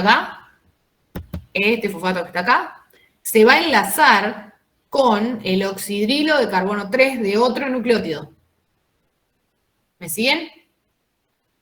¿Sí? Acá, esto que tengo acá, eso es un nucleótido. ¿Bien? Ahora, el fosfato del nucleótido de acá abajo, este es otro nucleótido. Este fosfato se enlazó con el oxidrilo de carbono 3. ¿Lo ven? Sí, profe. Sí. ¿Qué me ibas a preguntar? Decime. ¿Se entendió? No sé si me van a preguntar algo de esto. ¿No? Bueno. Bueno, finalmente entonces tengo un extremo 5' donde tengo el extremo de la molécula que tiene el fosfato libre. Y un extremo 3', se llama así, al oxidrilo que está libre. Fíjense acá, en el carbono 3, tengo un oxidrilo libre en el último nucleótido, ¿sí? En el medio voy a tener un montón de nucleótidos, ¿sí? Una cadena de ADN, en este caso. ¿Bien? Ahora, ¿se entiende hasta acá la estructura? ¿Lo sabían ya? ¿Más o menos? Bueno, respondan. No sé si no estoy repitiendo o no. Sí se entiende, profe. Se entiende. Ok, fíjense acá. ¿Qué tenemos acá? ¿Qué es esto? ARN. ARN. ¿Cómo se dieron cuenta que es ARN? Por el grupo H. El grupo OH de carbono 2, ¿sí? Acá lo ven. Más allá de que diga ahí hebra de ARN, acá, si ustedes se fijan en esto, acá hay un OH, eso es ribosa, por lo tanto es ARN, ¿sí? Bien, otra diferencia que tiene. Fíjense, acá está la ribosa o desoxirribosa. Esta es desoxirribosa, le falta el oxidrilo en carbono 2. Está en su forma abierta, es como para mostrarle nada más, ¿sí? En los ácidos nucleicos siempre va a estar ciclada. Bien, otra diferencia que tienen es que el ADN, sí. El ARN sería como derivado del ADN, ¿no? Son dos ácidos nucleicos distintos, tienen distinta función. No es que sea derivado ni nada, tienen distinta función. En el ADN se va a guardar la información genética y el ARN es una forma de copiar esa información genética. Ahora lo vamos a ver. Tal vez tardemos un ratito más de las 12, chicos, si se quieren quedar, si no, no sé, en algún otro momento que tengamos, repasarlo un poco. Escúchenme un poquito, así vamos más rápido. El ADN, otra diferencia que tiene es que es doble cadena. Doble cadena, como lo han visto en las películas, en cualquier lado, una doble cadena enroscada. Entonces, característica importante, fíjense acá, tenemos, pero miércoles, acá, tenemos el extremo 5' de una cadena, que dijimos que era donde está el fosfato, y el extremo 3', el extremo terminal, digamos. La otra hebra, la otra cadena, es al revés, está desde el extremo 3' hasta el 5, ¿lo ven? Eso significa que son antiparalelas. Una hebra va de 3 a 5 y la otra de 5 a 3. ¿Se entiende esto que estoy diciendo? Sí, sí, sí. Bueno, entonces una característica, el ADN es doble hélice antiparalela. ¿Sí? Tiene dos, digamos, cadenas antiparalelas. Una empieza en el extremo 5 y va hasta el 3, y la otra va del 3 al 5, al revés. Y a su vez son complementarias, o sea, es doble hélice, antiparalela y complementaria. ¿Qué quiere decir? Que sea complementaria. Que siempre que yo en el ADN tenga una base nitrogenada adenina, ¿sí? Del otro lado, en la otra hebra, va a haber una timina, por eso AT, acá. ¿Y cómo se unen? Por puente de hidrógeno. Acá vemos las uniones entre las bases nitrogenadas, adenina con timina, acá arriba. Se unen por medio de puente de hidrógeno. Siempre se va a unir una base púrica, que son las que tienen doble anillito, ¿sí? Con una pirimidínica, que son las que tienen un anillo solito. ¿Sí? Siempre una y una. Lo mismo acá. La base nitrogenada guanina siempre se va a unir con una base nitrogenada citosina, una de doble anillito con una de un solo anillito. ¿Sí? En el caso de estas dos, guanina con citosina forman 3 puentes de hidrógeno, y en el caso de estas, adenina y timina forman 2 puentes de hidrógeno. ¿Sí? Esto de que tenga una doble anillito y el otro simple anillito sirve para que siempre la distancia en la hebra sea la misma. Si yo tuviera 2 bases nitrogenadas unidas que tienen doble anillito, es como que se ensancharía la hebra. Entonces siempre mantiene la distancia. Es bastante homogénea la distancia que hay entre las dos hebras. Siempre tenemos una base doble anillito con una de simple anillito. ¿Sí? Siempre igual. Entonces, básicamente el ADN es doble cadena, antiparalela, complementaria. Unida las dos cadenas por medio de puente de hidrógeno. Siempre que hay una G, se une con una C. Siempre que hay una T, se une con una A. Siempre es así. ¿Bien? Acá vemos entonces, una hebra, una doble hebra de ADN. Dijimos, tiene desoxirribosa, doble hebra, antiparalela, complementaria. Los nucleótidos que aparecen son A, T, G, C. El apareamiento de bases se origina cuando se obtiene el máximo número de puentes de hidrógeno. ¿Sí? Entre A y T, el máximo número de puentes de hidrógeno es 2. Entre G y C es 3. ¿Sí? Por eso siempre G se une con C y A con T, porque se maximizan los puentes de hidrógeno. Y además porque siempre una púrica con una pirimidínica, una de doble anillo con una de simple anillo, entonces mantiene el ancho de la hebra. Bueno, ¿qué pasa con el ARN? El ARN es más inestable porque tiene este oxidrilo acá, hace que se pueda degradar con mayor facilidad, cosa que no ocurre en el ADN. ¿Sí? Entonces es más inestable. Todo esto no es solo para ubicarse, pero no debería, no corresponde a nuestros temas, todo lo del ciclo celular, ¿sí? Sí vamos a ver el dogma central de la biología molecular, esto sí es importante, ¿sí? Y acá hay distintos procesos de los ácidos nucleicos. Hay 3 procesos importantes de los ácidos nucleicos. El ADN puede replicarse, es decir, generar una copia exacta de sí mismo. Eso cuando la célula se va a dividir, necesita que cada célula tenga una copia de ese ADN, por lo tanto se va a replicar. Se va a copiar exactamente en 2 moléculas de ADN. ¿Cómo ocurre eso? Bueno, fíjense acá, tenemos una hebra de ADN, la hebra se abre y cada una de esas hebras se le copia el complemento, ¿sí? Se le genera el complemento. Entonces generan 2 hebras nuevas. Yo se las explico muy rápidamente porque ya no me queda tiempo. Pero bueno, ustedes véanlo con más detalle. Pueden ver videitos de esto, que hay videitos que están muy buenos y que les explican de manera muy sencilla. Por ejemplo, a ver, yo les busqué uno. Les paso el link y ustedes lo ven. Este, por ejemplo, bastante didáctico, tiene, qué sé yo, 15 minutos más o menos. Pueden fijarse, a ver, ahí tienen un link. Si no, busquen algo similar que no sea tan complejo, porque, digamos, nosotros vemos la parte básica de esto, a grandes rasgos, lo que es la transcripción, perdón, la replicación, después la transcripción y la traducción. Son los 3 procesos importantes del dogma central de la biología molecular, ¿sí? Pero no lo vemos con tanto detalle porque después lo van a ver en biología esto. ¿Sí? Entonces está la replicación del ADN, genera 2 moléculas idénticas, digamos, de ADN, se replica completamente toda la molécula, toda la hebra, todo el cromosoma completo. ¿Sí? Eso es la replicación. Para eso se necesitan, por supuesto, enzimas, un montón de enzimas que van a estar actuando. Se dice que la replicación es semiconservativa, es decir, fíjense acá, de una hebra que está acá arriba en azul, las hebras hijas conservan una de las hebras azules y la otra verde, esa es sintetizada nueva. ¿Sí? Por eso se dice que es semiconservativa, porque las hebras hijas conservan una de las hebras originales. Bien.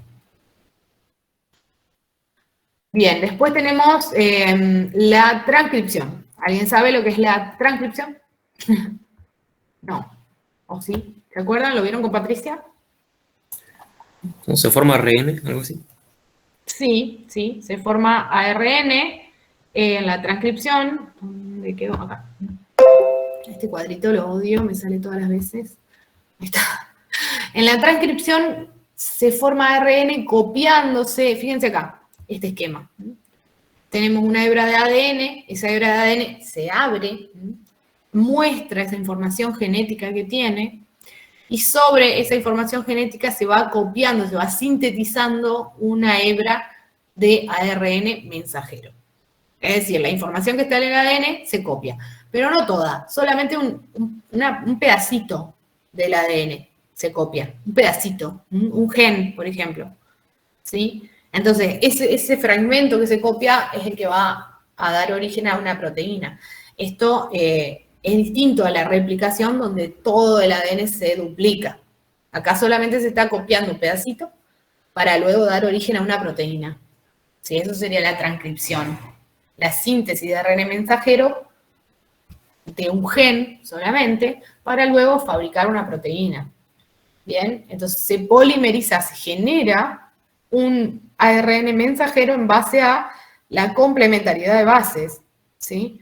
Una diferencia del ARN con el ADN es que el ARN es simple hebra, no doble hebra como vimos, tiene otro azúcar, dijimos, que tenía ribosa, y no tiene la base nitrogenada timina, la T, no la tiene uracilo.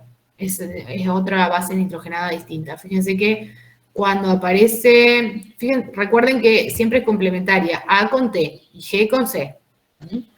Pero en el ARN, que sería esta copia en color naranja que aparece acá, en el ARN aparece, cuando aparece una A en el ADN, el complemento es una U en vez de una T, porque el ARN no tiene T, tiene uracilo. Es una diferencia entre el ARN y el ADN. El ARN no tiene timina, tiene uracilo.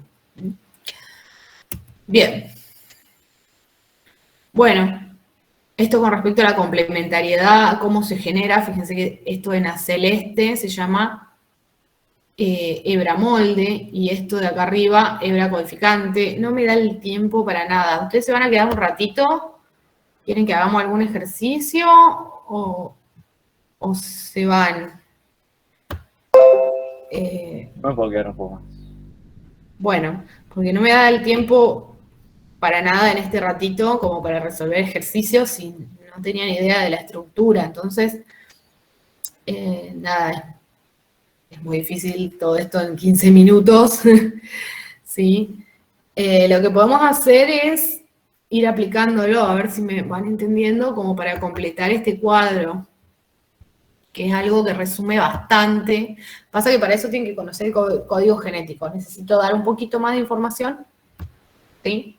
Para que, bueno, para poder completar ese cuadro y cerrar el tema. A ver, las enzimas que polimerizan, que generan, por ejemplo, el ARN y que también generan la nueva hebra de ADN, todas las enzimas que actúan sobre el ADN, sintetizan en un sentido, no en cualquier sentido. ¿sí? Desde el extremo 5', que dijimos que era el extremo fosfato, desde ahí empiezan a generar la hebra hasta el extremo 3'. Van en esa dirección, ¿sí? En esa dirección. Por lo tanto, para la transcripción van a utilizar la hebra complementaria, la que va de 3 a 5. ¿Me explico? De 3 a 5. Generan la otra hebra complementaria que va de 5 a 3, fíjense acá. Esto sería el ARN mensajero. ¿Cómo se sintetiza? Y si acá en el ADN aparece una A, ponen una U. Si en el ADN aparece una G, se pone una C. Si aparece una T, se pone una A. Y así siempre se pone complemento. La base nitrogenada complementaria. Es decir, el nucleótido complementario. Y se va polimerizando todo ese gen, se va generando la copia, ¿sí? Esa copia en forma de ARN mensajero. ¿Ok? Bueno, acá tienen un resumen de todo esto. Y acá es importante que puedan conocer el código genético. O sea, ¿para qué se genera toda esta...? Profe, Sí. esa parte que como que se une con el ARN sería lo que se copia, ¿no? Lo del ADN. Como la transcripción sería. Ajá. Esta parte, claro, digamos, vos lo que tenés acá en violeta y en celestito, eso es ADN. Ese ADN se abre, ¿sí? Las hebras se rompen, los puentes de hidrógenos, y se abre, y se copia un fragmento muy pequeño, un gen. ¿Bien? ¿Cómo se copia? Se polimeriza el ARN en base a la complementariedad de esas bases. ¿Se entiende lo que estoy diciendo? Sí, sí, sí. ¿Respondió a tu pregunta? Sí, sí. ¿Sí? Bueno, la idea es que entonces tenemos ahora un fragmento de ADN, de ARN mensajero, así se llama el ARN que cumple esta función, con toda esa información. Esa es la transcripción. ¿Y qué ocurre con este ARN que digamos, que es mensajero y que va a llevar esa información? ¿Para qué la va a utilizar? ¿Para qué es todo este lío? Para sintetizar proteínas. Ujú. Para sintetizar proteínas, ¿sí? Sintetizar proteínas. Entonces, ¿cómo vamos a sintetizar proteínas? A partir de un código que está escrito en ese ARN. Entonces, el proceso que sigue es la traducción del ARN. Se traduce ese ARN utilizando un código. ¿Cómo es ese código? Cada 3 nucleótidos se conoce como codón. ¿Sí? Tengo, por ejemplo, 3 nucleótidos, GCU, eso es un codón. Después 3 nucleótidos más, otro codón. Y otro más, y otro más, y otro más. Cada codón, ¿sí? Va a representar un aminoácido. Fíjense acá. Combinaciones, nosotros tenemos 4 posibilidades. Es decir, A, T, G, C, o en el ARN sería A, U, G, C. 4 nucleótidos posibles. Esos 4 nucleótidos, o sea, si yo tengo, los encuentro, por ejemplo, en un codón. Primero, acá tengo 4 posibilidades de que aparezca uno de esos codones, digamos. Va a aparecer la A, o la G, o la U, o la C. 4 posibilidades. Después, 4 posibilidades más, y después 4 más. Entonces, 4 por 4 por 4, ¿cuánto da? 64, ¿verdad? 4. Sí, 64 combinaciones. ¿Sí? ¿Me siguen hasta ahí? Entonces, si yo tengo una... ¿Sí? ¿Se entendió? Se entendió, se entendió. Si yo tengo una hebra larga de ARN mensajero, y yo lo separo en codones de A3, esos 3 que tengo, voy a tener 64 combinaciones posibles de esos 3. ¿Bien? Entonces, por ejemplo, en el ARN va a aparecer UUU, o UUA, o CU, o lo que sea, va a haber 64 combinaciones, que es el código genético.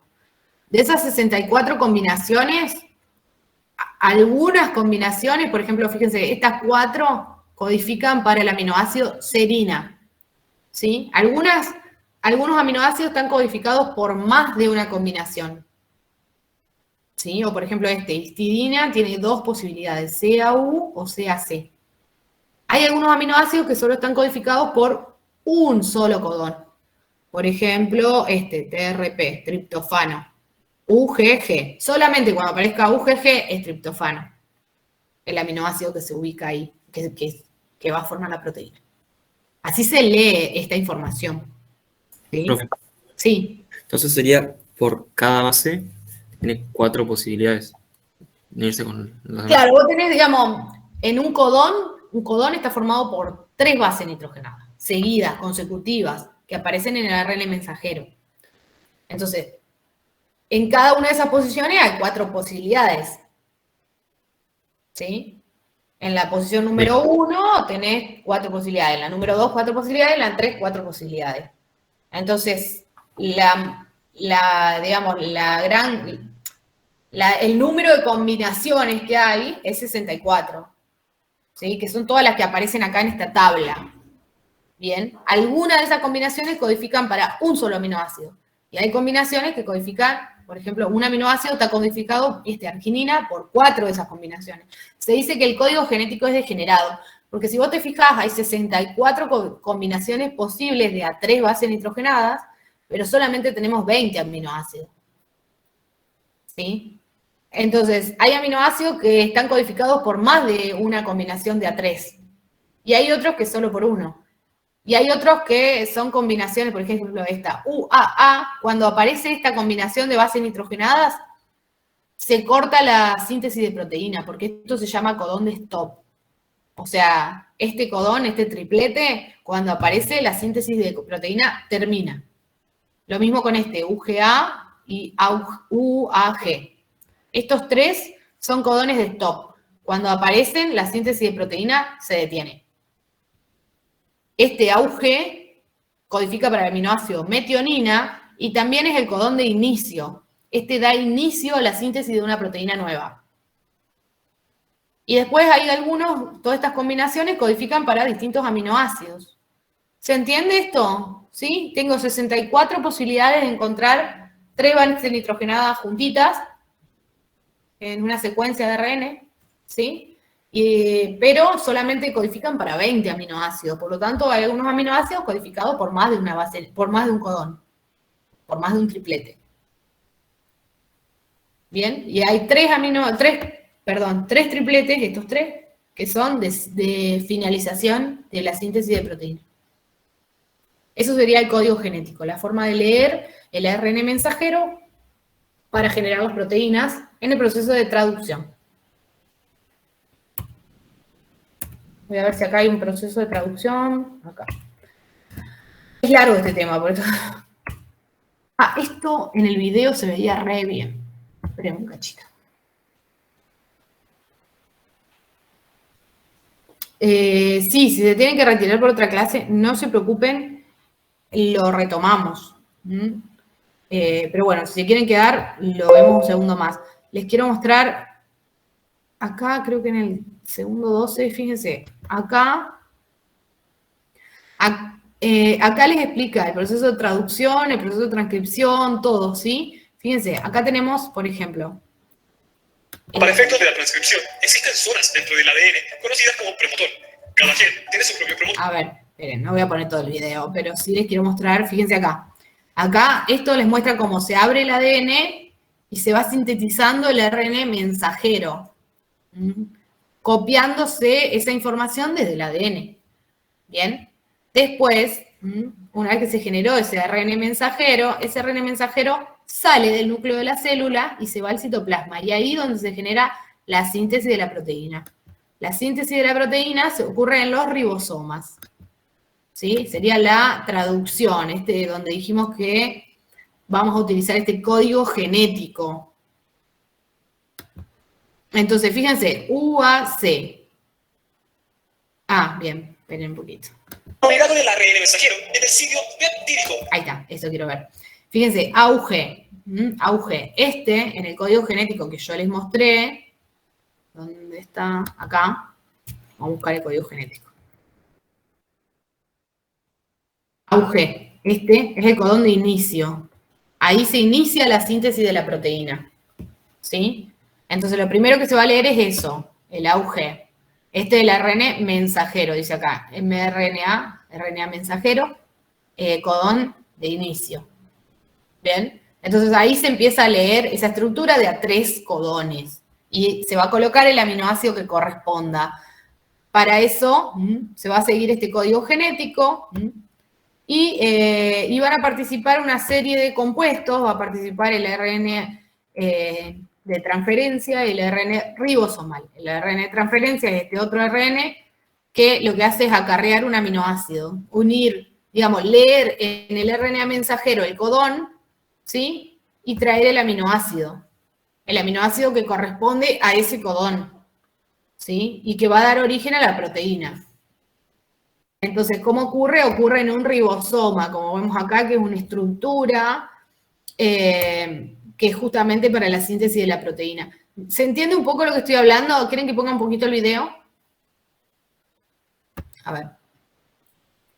¿Dónde están ustedes? Acá. ¿Se entiende? ¿Quieren que siga? A ver. Miren este video, esta partecita nomás. Vamos a sacarle. Profe, no sé si soy yo o qué, pero no se ve el video. ¿No se ve el video? No, se ve la pantalla del PDF nomás. Ah, ok.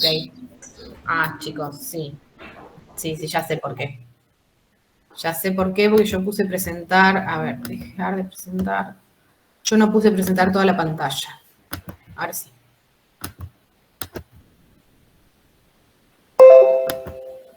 Acá. ¿Ahí ven el video?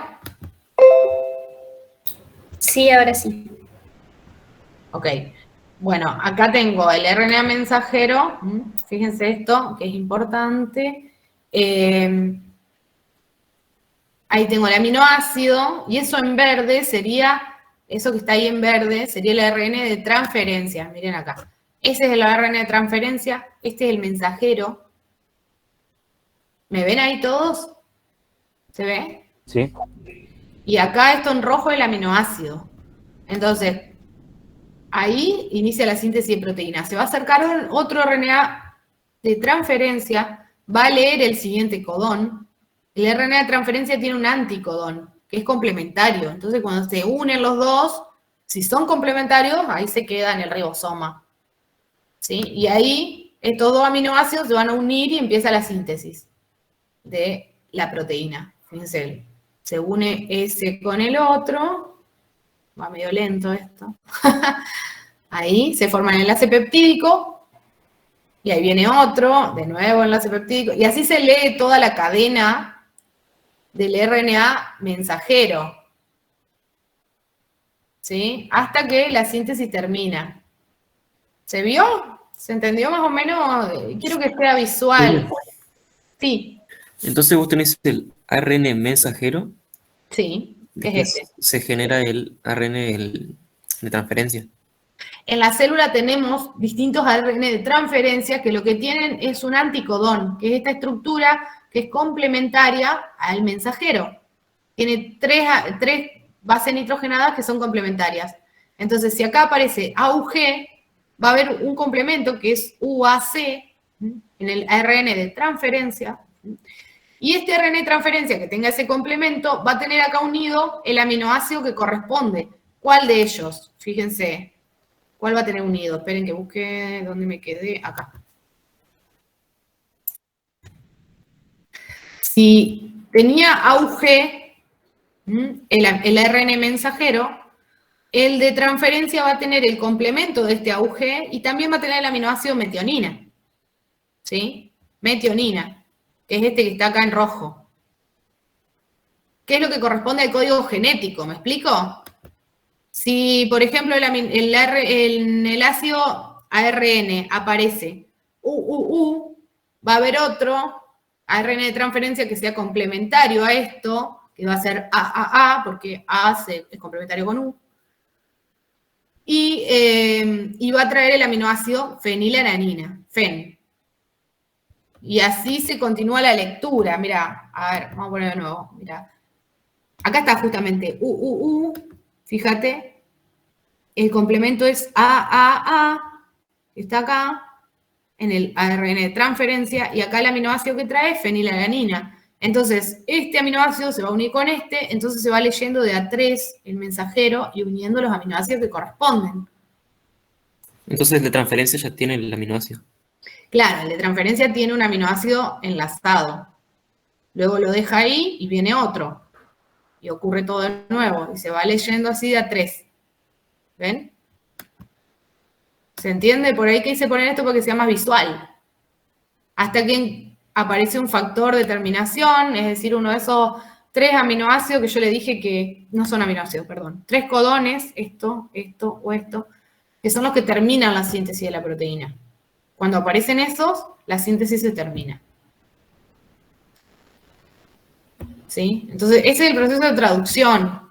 Se traduce el ARN mensajero, se forma proteína. Para eso se necesita ARN mensajero, ARN ribosomal y ARN de transferencia. Las 3 cosas. Acá está el de transferencia, un esquema, fíjense.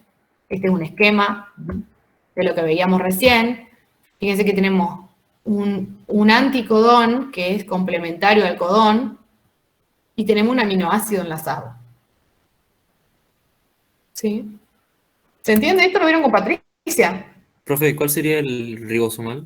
Ok, el ribosomal es esta estructura. También es ARN, pero forma una estructura que es justamente lo que se conoce como ribosoma.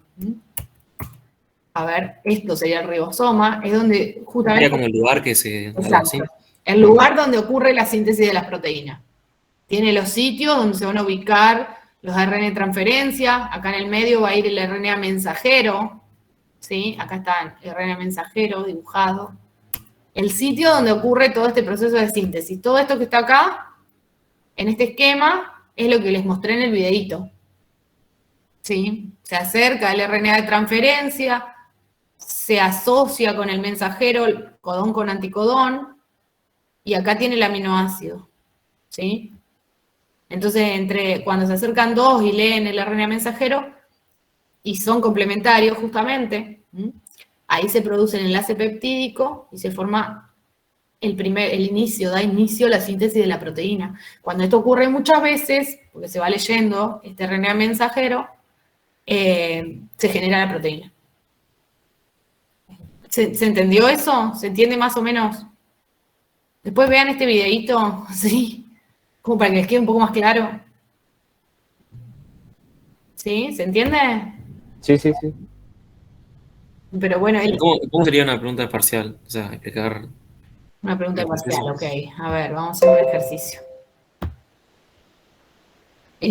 Un ejercicio, a ver. Un ejercicio puede ser como este, completar una tabla como esta, ¿sí? Entonces, no sé si Patricia, pero Patricia les dijo que les iba a tomar esto, porque yo creo que les dijo que no. Por eso no entendí bien. A mí me había dicho que les iba a tomar un video, que les iba a hacer un trabajo, no sé qué cosa. Y entonces Sí, sobre los ácidos nucleicos nos dijo que nos iba a dar un TP en la semana 13, 14, no me acuerdo. Okay. Pero era junto con el de metabolismo de aminoácidos, algo así. En la semana 13. Ok, entonces ¿no va a entrar en el parcial o sí va a entrar? No, en el parcial entra enzimas, metabolismo de lípidos, metabolismo de lípidos, glúcidos y metabolismo en general. Perfecto. Entonces, digamos, los ejercicios, no sé si vale tanto la pena que los hagamos, sí me interesa que entiendan el proceso para que puedan hacer ese TP que les va a dar Patricia, ¿sí?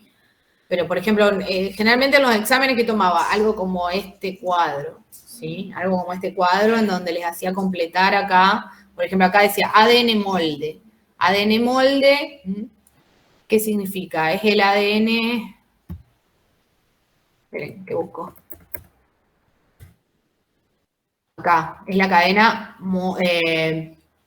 la plantilla o molde sería a partir del cual se sintetiza el mensajero, este es el mensajero, en el proceso de transcripción. Entonces, si te daba acá de a 3 codones, de a 3 nucleótidos del ADN molde, vos tenías que poner los complementarios en el RNA mensajero. ¿Sí? Entonces, volvamos. Fíjate, acá tenés el ADN molde y acá tenés el mensajero. Entonces había que poner el complemento. Si acá decía T, T, G, acá iba a, C. Siempre A con T, G con C. ¿Se entiende? Entonces, bueno, completar acá el cuadro y después el complemento de este va a ser el RNA de transferencia de los anticodones. Sí, el de transferencia. Y después acá el aminoácido que corresponda utilizando el cuadro ese que les mostré hace un ratito, del código genético. ¿Bien? Pero como les digo, si no van a tener que hacer esto en un examen, yo me concentraría en entender lo que pasa para luego poder hacer ese trabajo práctico que les dé, no sé, la semana 13, ¿sí? Comprender el proceso, ¿me entienden? Para comprender el proceso, como les digo, hay que leer esto, entender, miren los videos, ¿sí? Miren estos videos que yo les dejé y dura 15 minutos, yo sé que es largo, pero la parte de transcripción y traducción esa está cortita y es mucho más rápido que agarrar el libro y leérselo. Por supuesto, agarren el libro y léanlo y si les da un trabajo práctico para hacer en el momento, lleven el libro, ¿sí? Lleven el libro para que puedan sacar información de ahí. ¿Me explico? Los libros de ahora en más, lo mismo, cuando tengan el trabajo práctico de metabolismo, lleven el libro. Bueno, creo que les di demasiada información. No sé si quieren preguntar algo. De última, la clase que viene lo volvemos a ver, chicos. Yo mañana voy a dar clase presencial. Si alguien quiere ver, venir y sacarse alguna duda o venir a consultar algo, también puede pasar. No hay problema. Yo voy a estar desde las 2 hasta las 4, pero bueno, después voy a dejar para consultas a partir de las 4. ¿Alguna consulta?